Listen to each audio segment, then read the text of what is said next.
Hello everyone, I am Manati from the Department of Mathematics, SNS College of Engineering. Today I am going to teach you topic design of experiment.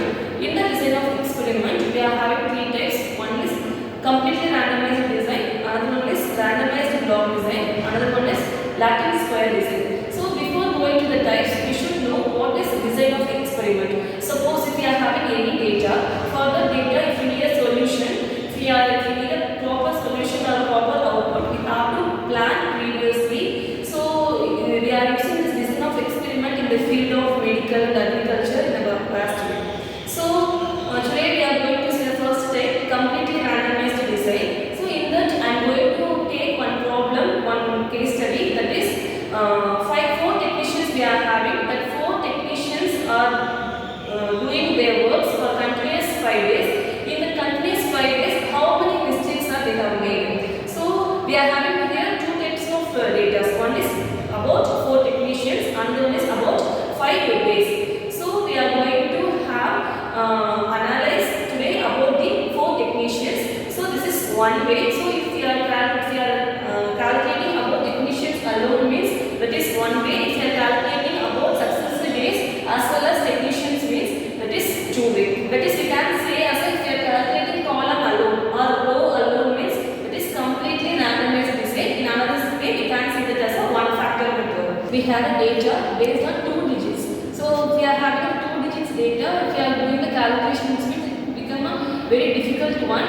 We can change that as a, we can shift it into origin, that is our wish. We can do the calculation as per the given data, otherwise we can change it into origin, that is our wish. So I have shifted to the origin as 10. So whatever as the given data, I have subtracted the given data from the given data, I have subtracted 10. So I have got here minus 4, 4, 0, minus 2, 1. So sum of the first column is minus 1. Like the same way I have done for x2, x3 and x4. So before entering into the calculation, we should know what is x1, x2, x3 and x4. Whatever may be the column data, we have to represent the as a x1 and x2, x3, etc. and so on. We have to represent the row data as y1, y2, y3 and so on. Then after writing this, we have to do the column total. That is why I have mentioned here as a CT. Then we have to do the row total. So we have to add all those things. We are getting here minus 1. Like the same way we have to add all those things. Then we are getting here 7. So if we are doing the row total is 13, column total also 13. If we are getting the common answer means whatever we have done till now, the thing is right. So after this we have to move for x1 square, x2 square, x3 square and x4 square. So whatever may be the data, we have to take the square for it and have to do the sum of all those things.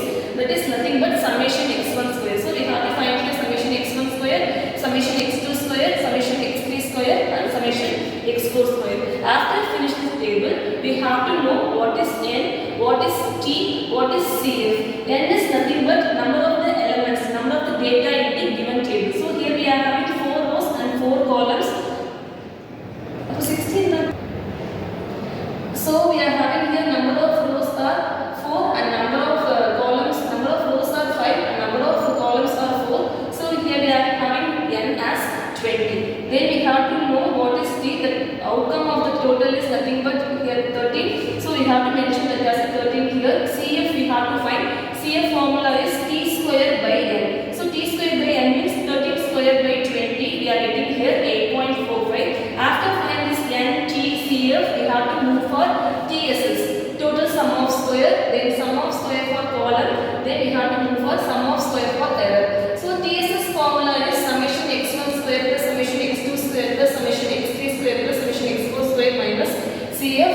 We are having the data here 37 plus 37 plus 39 plus 10 minus this CF. We are getting 114.55 as TSS value. Then we have to move for SSE. SSE formula is we have to go for the given data, that is summation x1 square, summation x2 square, summation x3 square, summation x4 square. Each data have to divide by n1, n2, n3 and n4, where n1 and n2, n3 are number of elements in each column. Suppose if we are checking here, for the first column how many elements we are having? 1, 2, 3, 4, 5. So n1 value is 5. At the same way for n2 5, n3 also 5. N45. We are having till N4 we are having. So after applying this formula, we are getting SSC as 12.95. Then we have to move for SSE. SSE is nothing but TSS minus SSE. So we are having 114.55 minus 12.95. So we are having here 101.6 as SSE. So based on these values, we have to move for the ANOVA table. ANOVA is nothing but analysis of variance. This completely randomized design, randomized block design and lattice square all are analyzing of variance that is based on F test. In ANOVA table, first of all we should understand the table. We are having here source of variance, sum of square, degrees of freedom, mean sum of square, F ratio and F table value.